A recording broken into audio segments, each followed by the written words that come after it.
this is just the thought that I had today. I actually had the thought yesterday, but I didn't, like, I don't know how to say it. I didn't speak on it or whatever. But I thought about it a little bit more,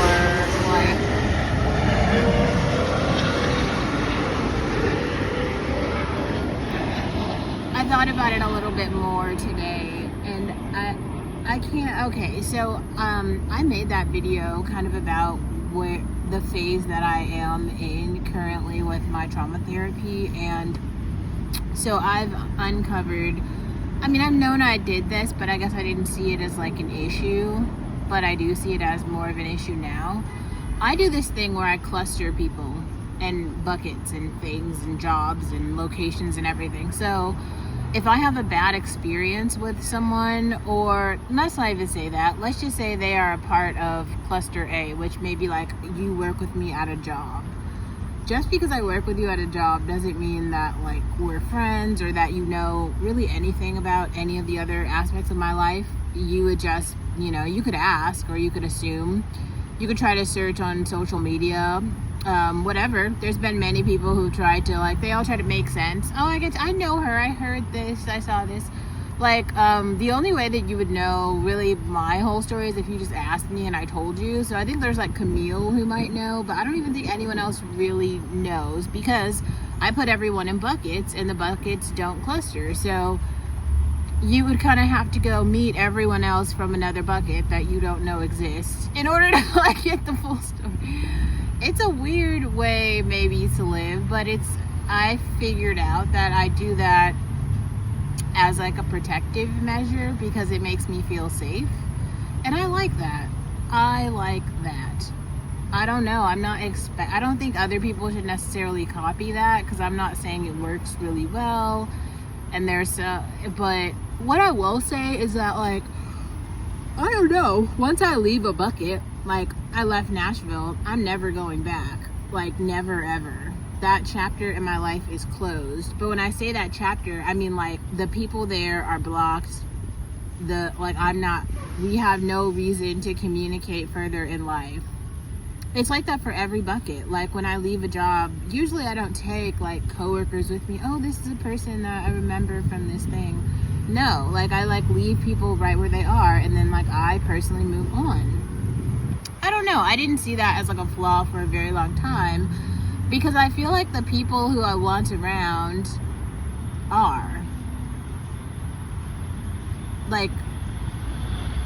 but also I guess I'm starting to feel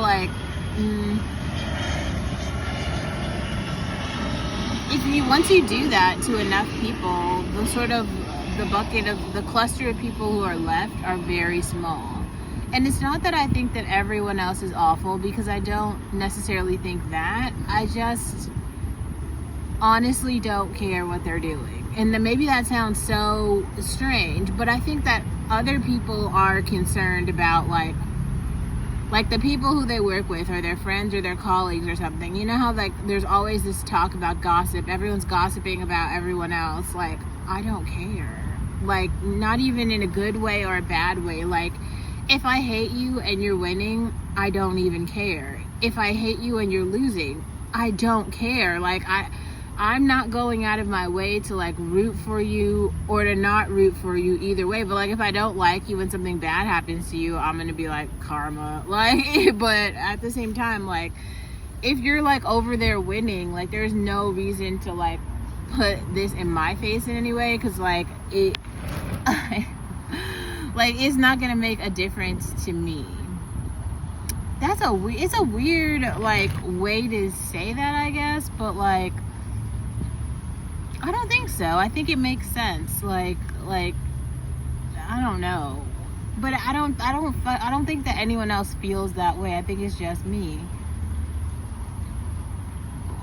If I'm not your even people who I'm really close with, it's not that I don't care about their wins, but I just care about my wins so much.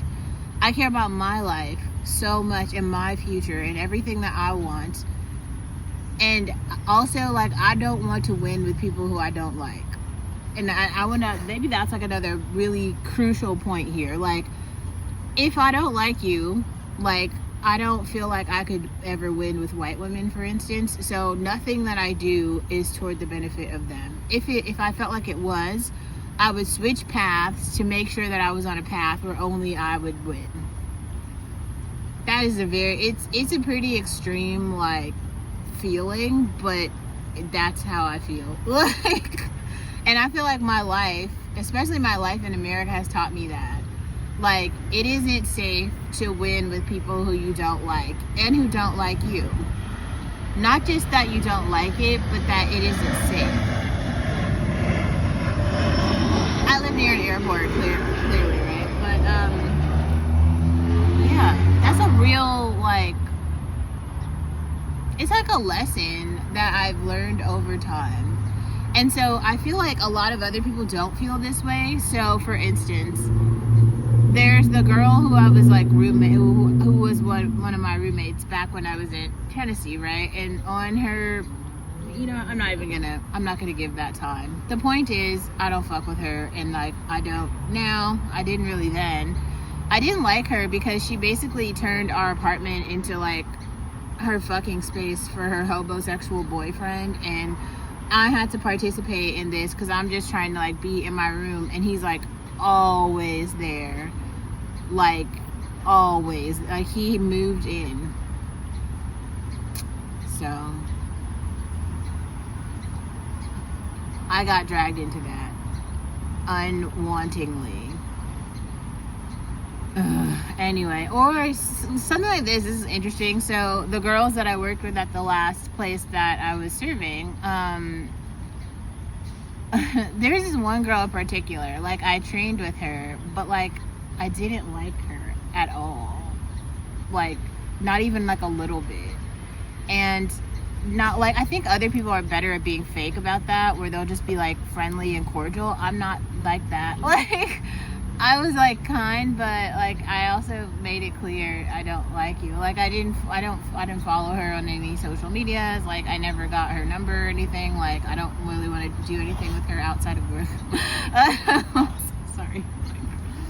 I don't know. I feel like there's like strategies that you can use in American life that will allow, it's like you're participating, right? Like you have to get a job and stuff, and you have to like pay for your stuff, but that doesn't mean that you have to be kind to people who hate your personhood.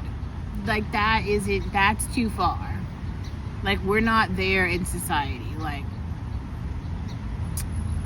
it's almost like, this is another weird way to say this because I think I could definitely do more, but like I actually appreciate Morgan Wallen as an artist. Like there are some songs that he puts out that I think are good, and I paid $20 to go to his show.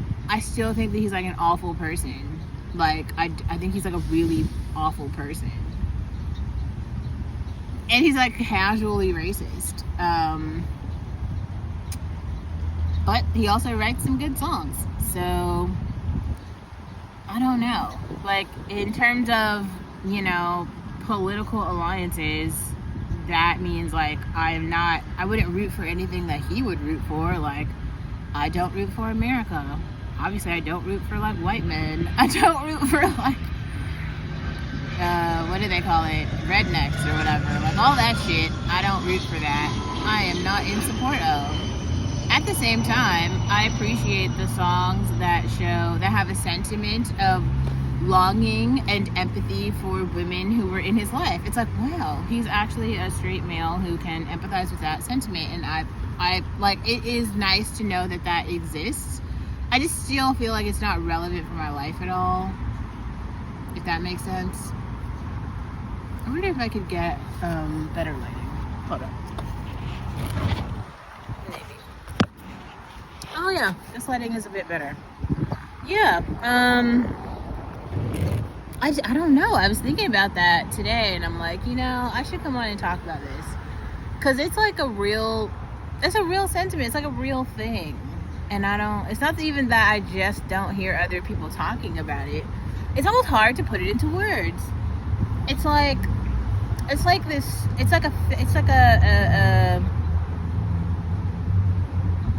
a state of being where you're saying like, even though we are in community, kind of, maybe we have a job, like we have a similar job, we live in a similar area. I'm having an experience that is so different than you that you can't relate. And I feel like I've tried to like, this channel is almost like an attempt to build that and cement it into like a reality, because I feel like I've been doing it for so long and I understand how it works, but other people don't. And I'm not trying to encourage anyone to do that, but I do think that because I've been doing so long, my strategies are strong and they work. Like, here's an example where this plays out. There's this guy that I used to, I'm not even gonna call it date, a male person who I went to school with, and we had conversations. So we're not calling it dating, we're saying we had conversations. Okay, so this is after I transferred schools. Like, I have like pretty much moved on with my life. This man centered himself so much that he just feels like years later, after I've seen or talked to this person so long, like, he feels like there's some want to still be in a relationship with him. Like, he really believes that he is the prize. Like, no one said anything to him. No one is no one mentioned him at all. Like, in his mind though, he was just like under this belief, like, yes, she desires me. I don't know. It's like, wow, where is this coming from? Like, if like, as you're hearing the story, you'd be like, damn, that person, not only are they like narcissistic, but they're like also kind of super delusional. Like, I feel like so many men do this, but like women never really speak about it. They'll just be like, oh, okay. Or men will do a thing where they tell a story to other men, and so then it just seems believable because there's like no women to bring in some like rational point of view. So them, you know, having other men validate the bullshit story, it just makes it seem like so like palatable. Like, oh yeah, that could be real. There's a possibility that makes sense, even though like it doesn't make any sense. It's like frustrating a little bit, but it's also like, yeah, I don't know how to, it is what it is, I guess. That's the point. It's just, it's a weird sitch, kind of. Except, I think, go back to, especially like yesterday's video, I think that one like makes a little bit more sense. It like, it's like, the concepts, I'm trying to do like a much better job of like making these sequential so that like one large idea builds onto the next one. And this one's sort of coming from the Black women are luxury items idea, but it's like building off of like, we're kind of in the same society as them, but we're not moving the same way. And like, to other people who aren't members of the community, to them it seems like we're just like randomly doing shit or participating in some way. You know how they have all those movies where there's always like the black girl who's just like the random third wheel? She's just like there, but she doesn't have a life. She doesn't have any like point of view. She's not a main character. It's not main character energy.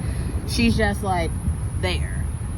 That's not really what's happening here at all. But like in their minds and in their like world view, it is, because all they've ever seen are like movies and TV shows and all these things where there's that.